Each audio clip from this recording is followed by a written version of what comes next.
Informação importante: Vitor Roque absolvido e livre de qualquer possibilidade de punição no STJD. Vídeo de hoje do canal do Nicola fala sobre o tema e traz outras novidades importantes, como por exemplo o BAP, presidente do Flamengo, provocando o Verdão. Tudo sobre o São Paulo para contar que Rui Costa teve aumento salarial e sua permanência garantida para 2026.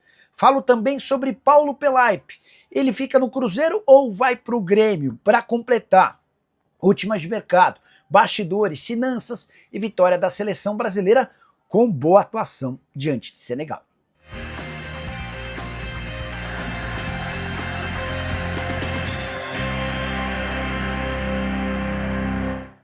Fala aí pessoal, sou Jorge Nicola, bem-vindos a mais um vídeo do canal. Sempre bom ter vocês por aqui, sem perder tempo, pedir para deixar like, se inscrever no canal e ativar as notificações antes das notícias. Só pedir para você fazer parte do meu grupo do Telegram por lá, várias dicas, e sábado e domingo são sempre os principais dias para você aproveitar as nossas sugestões gratuitas e fazer uma grana extra, beleza? Pega o link que está no comentário fixo ou na descrição do vídeo, passa a me seguir no Telegram e a partir daí você já recebe todas as sugestões sem pagar nada. Agora sim, bora começar o vídeo com aquele tradicional giro de notícias para contar que a Portuguesa acompanha de perto a Série B do Brasileiro. É que se o Atlético Paranaense conseguiu acesso para a primeira divisão, a Portuguesa fatura 60 mil euros. Pela presença do Renan Peixoto, quando o atacante é vendido ao Furacão, havia essa cláusula. Já se o Goiás conseguiu acesso, que foi vendido da Lusa para o Goiás, vai assegurar a Portuguesa R$1,5 milhão. Essa grana precisa ser paga pelo Esmeraldino para a Portuguesa. Quero falar também que Celso Barros, ex-patrocinador do Fluminense e pré-candidato à presidência do Tricolor, morreu nesse sábado. Médico de 72 anos, ele sofreu um infarto após participar de um batizado. Bora falar agora sobre a seleção brasileira que convenceu e foi super elogiada pela imprensa internacional. Na tarde desse sábado, a seleção venceu o Senegal por 2-0, jogo em Londres. Senegal tem uma boa seleção repleta de jogadores super famosos, entre eles Mané e Koulibaly.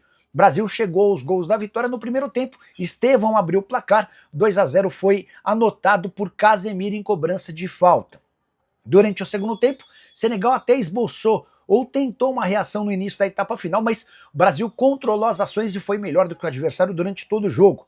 Separei entre as várias declarações e repercussões positivas o destaque do jornal AS da Espanha. Abre aspas para eles: Ancelotti despertou um monstro, se referindo ao poder da seleção brasileira. Na terça-feira, o Brasil faz o último jogo desse ano contra a Tunísia, partida marcada para a França. Depois, apenas jogos amistosos em março e aí a convocação final para a Copa do Mundo. Bora falar sobre Paulo Pelaipe, com a chance de o executivo de futebol do Cruzeiro pintar como reforço do Grêmio. Posso assegurar para vocês que o Pelaipe é o plano A, B e C do Grêmio. Há mais de um mês que as conversas começaram e o Odorico Roman, novo presidente do Grêmio, quer muito contar com o Pelaipe. O Pelaipe disse que não pode tomar nenhuma decisão antes do fim da temporada, até porque tem várias coisas importantes. O Cruzeiro ainda tem uma mínima chance de título do Brasileiro e disputa a partir de 10 de dezembro as semifinais da Copa do Brasil. A partir do fim da temporada, aí ele se senta para conversar com dirigentes gremistas, que dá para contar que o Grêmio decidiu esperar pelo Pelaipe, que iniciou sua carreira no próprio Grêmio em 1979 e já voltou ao clube em outras 5 passagens.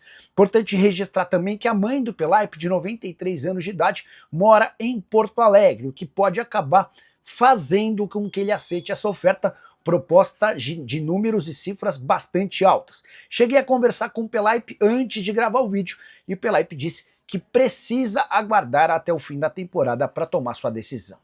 Bora falar agora sobre o Corinthians, economia gigante no timão, com uma grande reforma nas categorias de base. Foram 87 cortes e dispensas, incluindo atletas, funcionários e membros de comissões técnicas. Só para lembrar, entre outros nomes, caíram o Chicão, o Batata, o Alex Brasil, entre vários outros jogadores. E por conta de tantos cortes, o Corinthians calcula uma economia que pode se aproximar de R$5 milhões, bastante dinheiro para um clube super endividado e que não podia investir tanto nas categorias de base como vinha acontecendo. Vale a lembrança de que quando Augusto Melo assume o Corinthians, ele passa a contratar jogadores a rodo.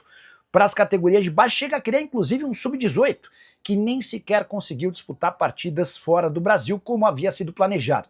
O Augusto contratou 87 atletas, a maior parte foi dispensada, alguns poucos com qualidade se mantiveram no clube. Só para completar, registrar também que o Corinthians fechou com Erasmo Damiani como novo homem forte das categorias de base do Timão. Existe a expectativa de que ele possa revolucionar o Corinthians, como fez, iniciando o projeto que foi sucedido por João Paulo Sampaio. O resto da história no Verdão todo mundo já conhece. E Rui Costa seguirá como diretor executivo de futebol do São Paulo. Ele e Júlio Casares se encontraram nessa sexta-feira e apertaram as mãos. Dessa maneira, o executivo, que era especulado no Grêmio, assegurou que permanece no São Paulo em 2026. Seu contrato se encerraria em dezembro do ano que vem. Júlio Casares ainda concedeu um aumento salarial ao Rui Costa. Importante registrar que o Rui foi especulado no Grêmio, mas o primeiro e único alvo do presidente Odorico Roman sempre foi Paulo Pelaipe, que por enquanto tem seu futuro indefinido. Sobre o Rui, quando ele aumenta seu salário, quando o Rui tem seu salário aumentado e ganha mais status, é também uma tentativa da diretoria são paulina em diminuir o poder de Carlos Belmonte, que era desde o início da era Júlio Casares o homem forte do departamento de futebol. O Belmonte foi escolhido pelo Júlio Casares como diretor institucional, alguém que veio como Júlio da política do tricolor. Júlio Casares e Belmonte se estranharam, acabaram se distanciando e existe uma possibilidade real de o Belmonte deixar o departamento de futebol no fim dessa temporada. Só para completar em relação ao São Paulo, problemas físicos seguem a todo vapor. Foram 4 lesões ao longo da semana e 13 desfalques para o confronto da próxima quinta-feira contra o Corinthians, jogo decisivo valendo vaga na pré-Libertadores do ano que vem. Bora falar agora sobre o Palmeiras, informação importante. Verdão conseguiu, junto ao Superior Tribunal de Justiça Desportiva, nesse sábado, a garantia de que Vitor Roque não será punido. Você vai lembrar que a gente noticiou ao longo de toda a semana sobre um julgamento marcado para a semana que vem, que envolveria o Vitor Roque. Tudo por causa daquela postagem de cunho homofóbico depois da vitória do Palmeiras contra o São Paulo. Ele posta a foto de um tigre carregando um veado pela boca. Pois bem, o Vitor Roque terá de fazer uma postagem contra a homofobia e deixar essa postagem fixada em seu perfil nas redes sociais, além de pagar uma multa de R$80 mil. Dessa maneira nem vai haver julgamento e dá para cravar que o Vitor Roque terá a condição de participar de toda a reta final do Campeonato Brasileiro. Existe o risco de ele pegar de 5 a 10 jogos de suspensão. Assim que o Bruno Henrique do Flamengo foi absolvido, depois de ter pego 12 jogos de suspensão por participação em esquema de apostas esportivas, o Palmeiras procurou o STJD solicitando que não houvesse julgamento e a punição do atleta fosse convertida em alguma coisa relacionada à multa mais postagem. Esse pedido do Palmeiras foi aceito, o STJD já confirmou o acordo e Vitor Roque terá a condição de participar da reta final do Campeonato Brasileiro sem grandes dificuldades. Bora falar agora sobre o Flamengo. No dia em que comemorava 130 anos do Fla, presidente BAP provocou o grande rival Palmeiras. BAP pegou o microfone e disse, abre aspas, vamos botar pressão na porcada, liderar esse brasileiro que nós vamos atropelar na reta de chegada. Só para lembrar que Palmeiras e Flamengo disputam título da Libertadores da América em 29 de novembro na cidade de Lima, no Peru, e também o Campeonato Brasileiro. Eles vão para essa rodada igualados em pontos. A vantagem do Palmeiras se dá pelo número de vitórias, não fosse pelo critério de desempate, e dá para dizer que Flamengo e Palmeiras estariam igualados. Importante registrar ainda que Palmeiras e Flamengo têm degladiado, brigado pelos principais títulos desde 2019. São os times mais ricos, mais saudáveis e a médio e longo prazo aqueles que mais vão conquistar título no futebol nacional. A pergunta que eu deixo para você é, quem será campeão brasileiro? E da Libertadores já usa o espaço para comentário e registra a sua opinião, beleza? Abraço, tchau!